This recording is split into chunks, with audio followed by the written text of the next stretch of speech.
Amid scenes like these across the country, tonight the Coronavirus Task Force is now asking all Americans to voluntarily wear non-medical face coverings while out in public, the bold step announced by the president a short time ago. They can be either purchased online or simply made at home.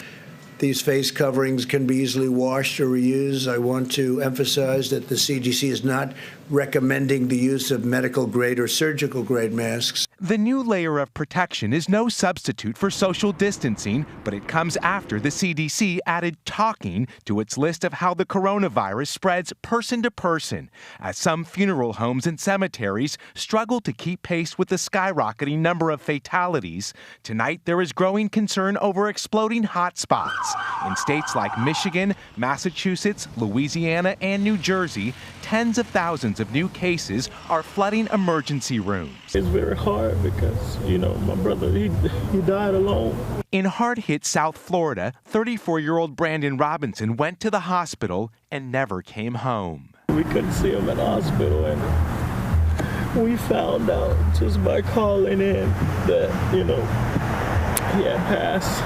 With the National Guard in states like Montana taking the temperature of arriving passengers at airports and train stations, there is a stronger push for all states to implement stay-at-home orders. For Nebraska, this is the right plan. But several governors, like Nebraska's, are refusing to do so.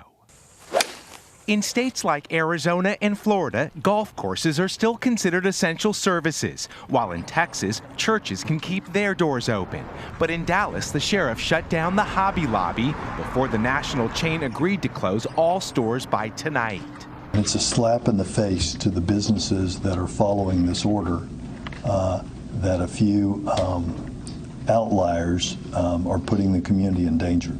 As Michigan gets set to fine residents $1,000 for failing to comply with social distancing orders. This coronavirus is for real.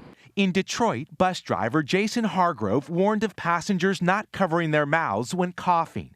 After contracting the virus, Hargrove is now among the heartbreaking list of public servants who died while likely becoming infected on the job.